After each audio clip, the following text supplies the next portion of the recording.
Ya, betul. Suara kerumunan itu benar. Namun itu bukan kerumunan orang-orang titik B, melainkan orang-orang goib yang mengelilingi tenda kami.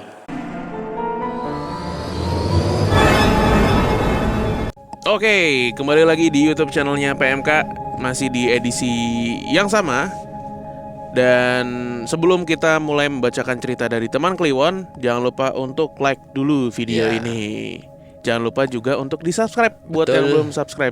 Ya, Oke, langsung aja. Halo abang-abang PMK, kenalin aku Andre dan aku baru 1 bulan nih jadi pendengar setianya PMK. 1 bulan dari kapan? Kalau dari 2021 mah. Udah 2 tahun ya. Nah, Bener iya. juga. Oke, langsung aja kita mulai ke ceritanya. Ini pengalamanku dan teman-teman kelasku kurang lebih di tahun 2015 silam. Waktu itu, liburan singkat ke alam tuh lagi ngetren di tengah-tengah anak muda, khususnya anak seusiaku. Mungkin karena faktor film 5 cm itu ya. Singkat cerita, aku dan beberapa teman di kelasku memutuskan ke salah satu ranu atau danau di Jawa Timur. Oke. Kalau nggak salah, ada 10 orang yang setuju untuk ikut ke ranu tersebut. Salah satu dari 10 temanku tadi, ada yang namanya Bagus. Bagus salah satu teman baikku dan kebetulan warga di daerah ranu tersebut. Bagus ngekos di Malang selama dia mengenyam pendidikan SMA di Malang. Kadang seminggu sekali dia tuh pulang ke rumah ke daerah ranu itu. Hal ini makin memantapkan kami, karena Bagus tuh punya banyak relasi dan saudara yang mungkin bisa ngebantu akomodasi kami ke ranu tersebut. Oke. Hari libur telah tiba, kami pun berangkat ke ranu itu. Namun kami memutuskan untuk nginep di rumah Bagus untuk mempersiapkan bekal, tenda, dan lain-lain lah. Keesokan harinya kami bersepuluh berangkat ke ranu tersebut. Kami ditemani 3 orang dewasa yang merupakan tetangga dan saudaranya Bagus. Ada Pak Tony, ini saudaranya. Ada Mbah Agus, ini tetangganya si Bagus ya. Dan Mas Hari. Mas Hari ini tetangganya juga. Kami semua naik L300, pick up yang biasa dijadikan transportasi untuk nganter hasil bumi di desa tersebut. Perjalanan dari desa Bagus ke ranu itu memakan waktu 1,5 jam. Kami merasa puas ngelihat pemandangan yang indah di pedesaan. Terutama teman kami, sebut aja Randu dan Kelvin, ini berasal dari kota besar. Sepanjang jalan kami terpesona dengan udara segar di desa itu. Ditambah vegetasi yang segar dan warga desa yang sangat rukun dan juga ramah ke kami. Dari lapangan parkir hanya butuh 10 menit berjalan ke ranu itu. Selama perjalanan, Pak Tony ini selalu ngingetin kami untuk jaga tata krama dari bahasa dan perbuatan. Karena kami hanyalah tamu yang pengen ngeliat pemandangan alam. 10 menit berlalu, kami sampai di campground si ranu ini nih. Sebut aja namanya jadi titik A gitu ya. Namun Pak Tony ini ngusulin untuk camp di ujung danau, atau kita sebut titik B aja. Karena kebetulan gak ada yang camping di situ. Karena rombongan kami ini cukup banyak dan tenda kami besar. Pak Tony ternyata membawa tenda ala tentara yang luas. Sehingga kami bersepuluh pun muat untuk masuk ke tenda itu. Jarak titik A ke titik B itu kurang lebih 5 menit. Mungkin 300 meteran kali ya. Namun untuk jalan atau pergi ke titik B, kami tuh perlu memutari danau dengan jalan setapak kecil. Di sisi kanan kami itu danau, dan di sebelah kiri kami itu bukit atau tebing yang berukuran sedang. Sampailah kami di titik B. Dan bener aja, gak ada satu orang pun yang membangun tenda di situ. Di ujung ranu gak ada apa-apa selain pemandangan pohon, ranu, dan bukit yang kami gak tahu di balik bukit itu ada apa. Seingatku sampai di titik B itu jam 5 sore. Seperti biasa, yang laki-laki bertugas mendirikan tenda, dan yang perempuan menyiapkan alat masak dan makan. Gak ada yang aneh waktu itu. Hanya saja tingkah temanku, si Randu, yang bisa dibilang cukup urakan. Kerap kali tuh kata-kata kasar keluar dari mulutnya. Dan dia ngerusak ranting-ranting pohon dengan ngasal. Bolak-balik kami negur Randu akan perilakunya. Namun teguran kami gak digubris dan dibantah dengan logat khas kota besarnya itu. Mbah Agus pun berlaku demikian. Beliau merusak salah satu papan yang bertuliskan, "Jangan memetik bunga Edelweiss." Dan dia menjadikan papan tersebut kayu bakar. Waduh. Aku sungguh heran dengan perilaku Mbah Agus selaku warga asli di daerah itu. Ya dalam hatiku cuma bisa bilang, ya udahlah. Tenda kami didirikan di sebelah pendopo kecil. Dan waktu itu ada bekas kayu bakar yang udah jadi abu dan perban-perban bergantungan di atasnya. Agak aneh, namun kami tetap cuek dan mikir yang positif-positif aja.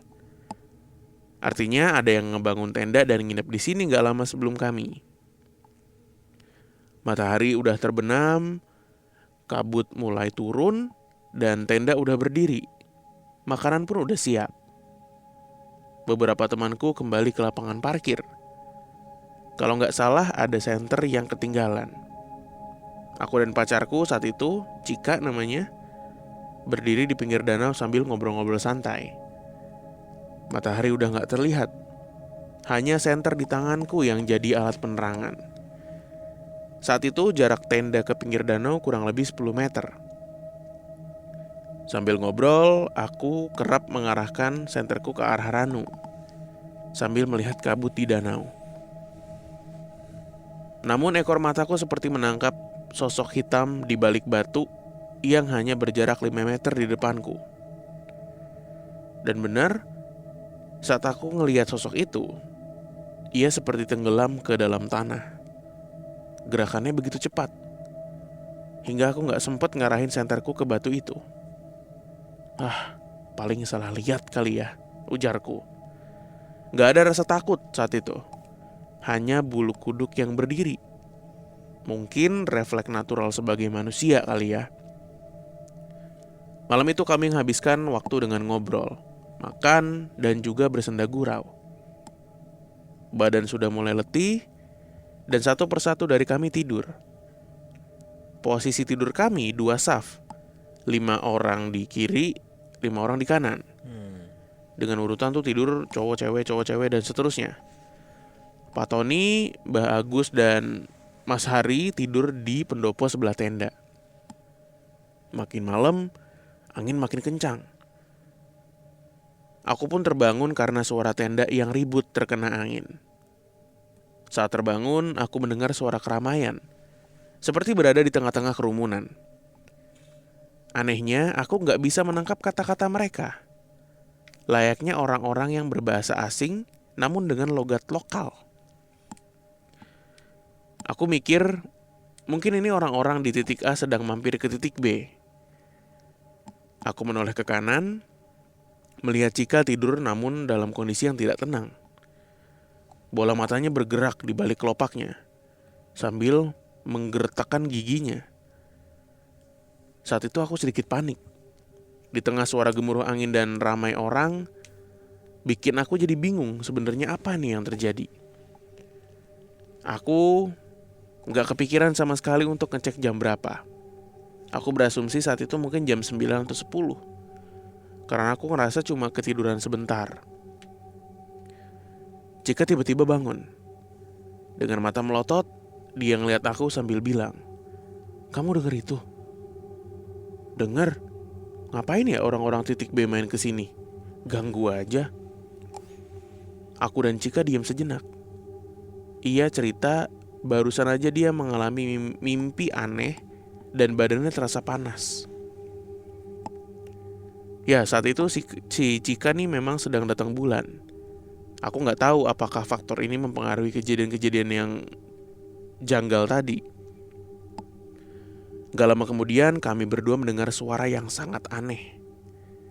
Suara perempuan tertawa, namun dalam 3 intonasi yang berbeda secara bersamaan.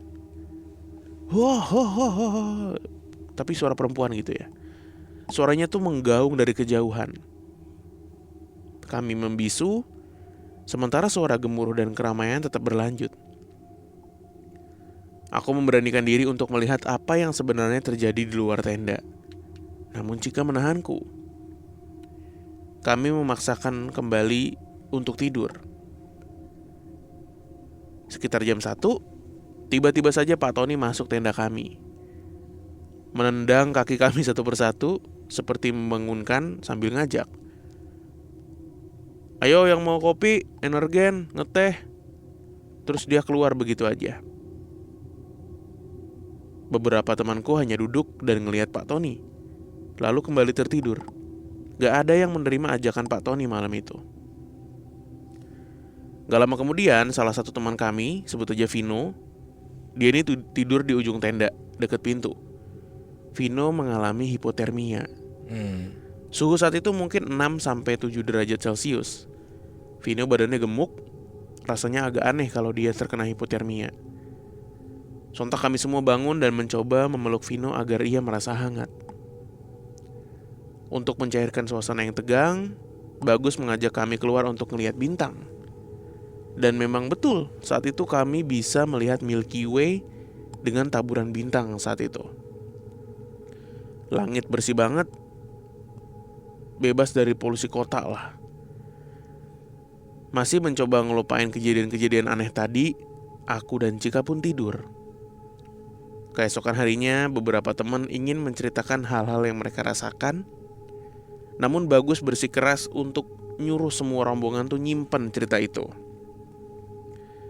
Sekitar jam 10 pagi kami meninggalkan ranu tersebut. Gak banyak obrolan yang terjadi saat perjalanan pulang.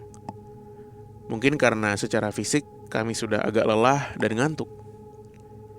Setelah bersih-bersih dan istirahat sejenak di rumah Bagus, kami pamitan ke orang tuanya. Kami pulang diantar Pak Tony dengan L300-nya. Disinilah semua cerita tentang malam itu keluar. Dimulai dari cerita Pak Tony selaku orang yang berjaga di pendopo luar tenda. Ya, betul. Suara kerumunan itu benar. Namun itu bukan kerumunan orang-orang titik B. Melainkan orang-orang goib yang mengelilingi tenda kami. Saat Pak Tony terbangun ngelihat hal itu, ia langsung mengintip tenda kami dan menghitung. Mbak Agus saat itu nutup kepalanya dengan sarung. Mas Hari lari ketakutan ke parkiran. Dia mau tidur di mobil, kata si Pak Tony.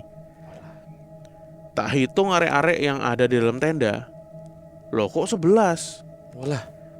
Saat itulah Pak Tony menendangi kaki kami satu persatu. Waduh. Meyakinkan kami masih ada dan di situ. Oh, dia ngecek ini beneran ada gak nih tendang-tendangin. Ia hanya melantunkan doa saja dari pendopo, berharap sosok itu hilang. Lanjut cerita dari si Vino. Ia tidur bersebelahan dengan Firda. Selama ia tidur, ia merasa Firda sering menggeser badannya keluar, seolah-olah Firda ini kesempitan. Tanpa disadari, Vino pun bergeser sampai keluar tenda. Firda membantah hal ini karena dia gak merasa kesempitan. Juga dia tidak menggeser si Vino. Nah, asumsiku mungkin inilah orang ke-11 yang Pak Tony lihat, mencoba tidur di antara Firda dan Vino. Masih ingat dengan rombongan temanku yang kembali ke parkiran untuk ngambil senter? Mereka semua mencium aroma melati dan bau busuk di spot tertentu. Pada saat arah kembali ke titik B pun, mereka merasakan bau yang sama di tempat yang sama. Beda dengan Kelvin yang bersikeras, ia tidur dengan sangat pulas dan hangat. Pernyataan Kelvin dibantah oleh Bagus. Jujur, kemarin aku agak kebangun, tapi kayak setengah sadar. Loh, kok aku ngelihat ada wong sing jongkok di atasmu toh? Kata si Bagus. Kelvin pun terdiam dan hanya tersenyum kecil. Pak Tony menjelaskan bahwa dimensi kita dan dimensi mereka saat itu sedang bergesekan.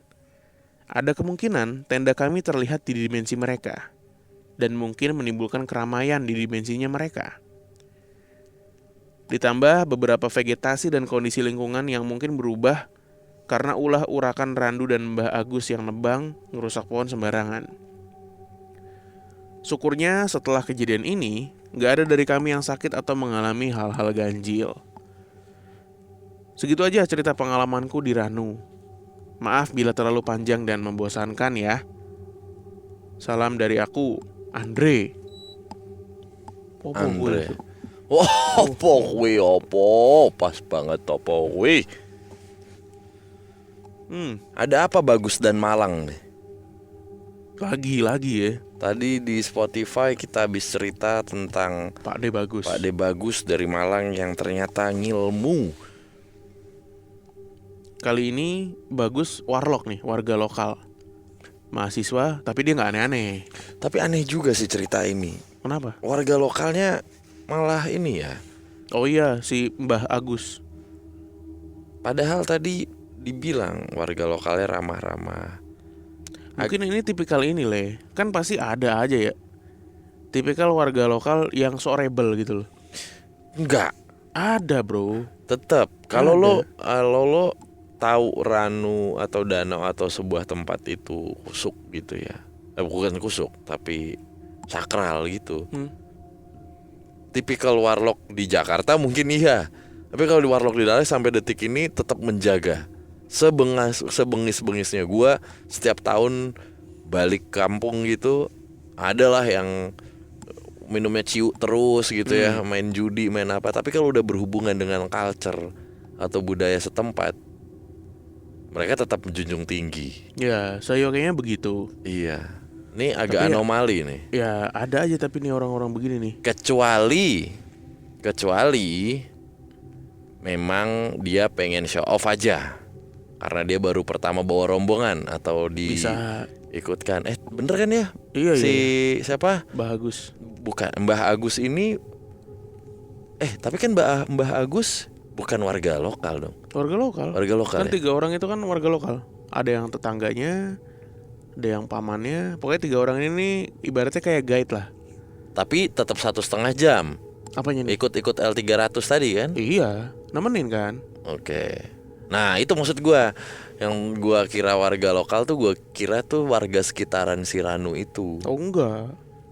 Dari desanya. Jadi kan dari desa ke Ranu itu tuh 1,5 jam. Misalkan kita main ke Sentul. Ya.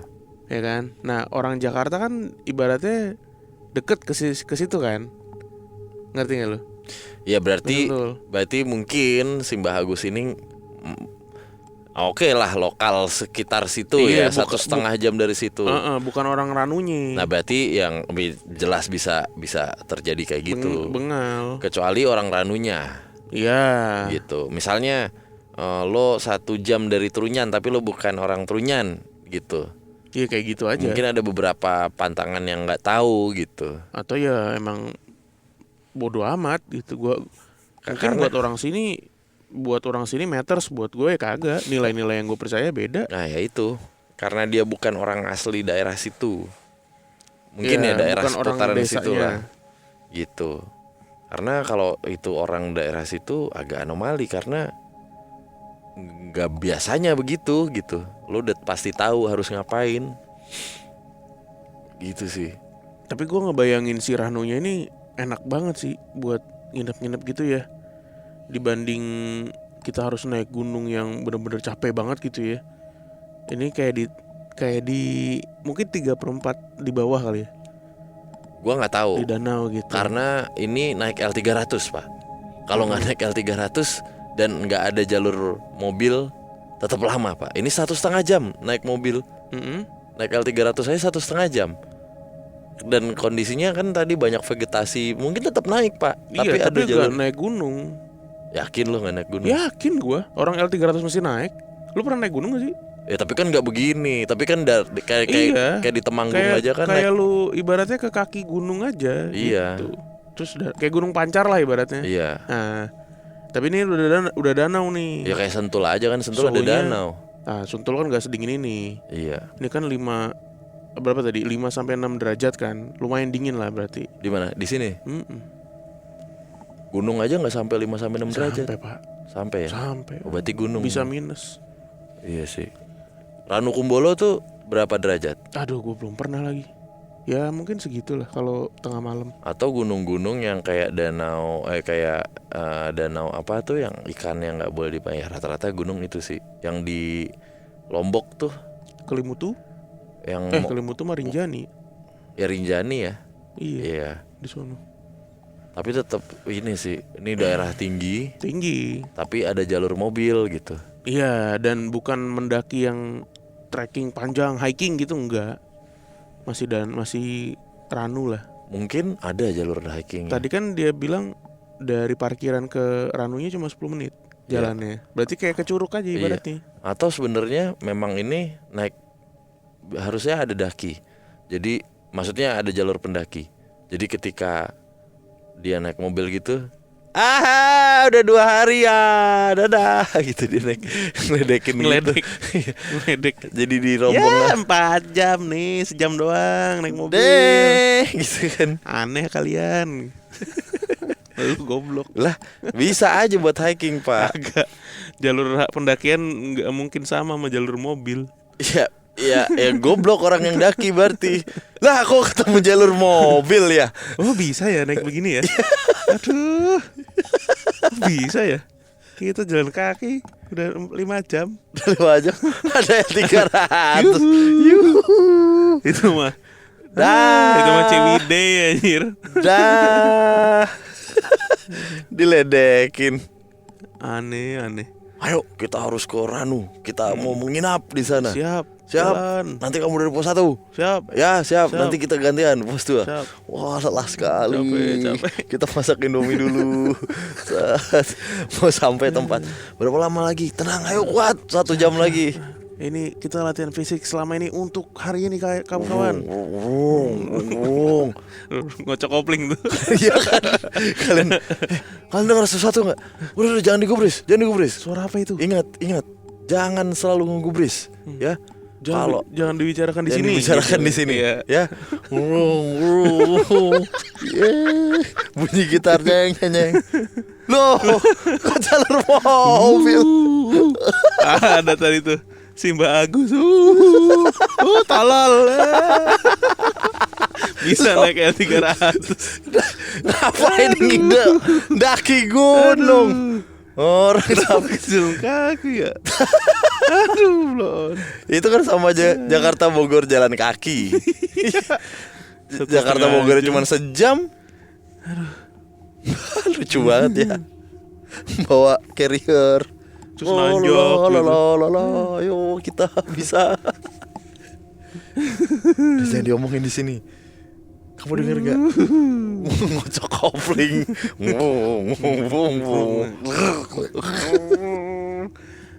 Blon. Dijadiin sketsa lucu banget tuh. Emang otak kreatif sketsa kan begitu. Loh. Waduh gitu. Ya udah dah. Iya. Tapi ini tar lu deh, Ranunya memang gak biasa diinepin ya? Berarti ya? Biasa dibuat camp. Cuma dia ke titik yang B yang lumayan sepi dibanding titik yang A. Iya, yang titik B ini relatif jarang karena mungkin berbatasan sama tebing kali ya. Dan agak ini tuh, agak mojok gitu tempatnya. Ini gue juga penasaran sih Ranu yang di mana gitu. Gunung ada ya, dataran tinggi apa aja itu yang di Malang udah. Atau gunung apa yang kira-kira bisa ditembus di Malang? Banyak lah. Banyak ya. Malang dataran tinggi semua. Danau di Malang gitu. Ranu. Pengen dah gue. Kali-kali ya. Tadi ada yang ngide. Apa? Gue jawab aja. Dari Mas siapa nih? Di mana? Agus di DM barusan. Tadi gue, apaan sih DM malam-malam bang? Nih, Mas Bim, dari Andre. Mas Bim, gue punya ide buat episode 500 adain camping ceria aja malamnya. Baru cerita-cerita si pesertanya. Maksudnya ngadain camping ceria aja, malamnya baru cerita-cerita pesertanya. Lumayan cerita horor di alam, vibes-nya beda. Bener. Kita ngomongin hantu di sarang hantu. Terus gue jawabnya nggak suka camping gitu.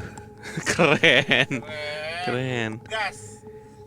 Terus dia jawab, tapi udah ada ide belum? Tapi udah nemu planning belum buat Mas buat episode 500 nanti? Aduh, kayak ditanya. Ya belum. Apa tadi? Di Plaza Indonesia aja. di XX1 ya. Ada yang ketempelan. Kita cerita horor. Ini lagi sambil camping ya kan di tengah gunung. Aduh, nyari perkara. Tapi dia nggak jawab sih, nggak ngejelasin di gunung sih. Ya camping di mana lagi? Pantai bisa. Aneh banget sih. Lah ya kagak, yang di Parangtritis di Gunung Kidul kan banyak camping di pantai. Sih. Di sini dah, di Anyer gitu, kagak ada. Adanya di villa. Iya kan, resort gitu. Kita bikin tenda sendiri mah jatuhnya ngide. Ikan silver queen lu gitu. Ya wes. Oke deh. Kita ketemu lagi di video berikutnya ya. Terima kasih. Dadah.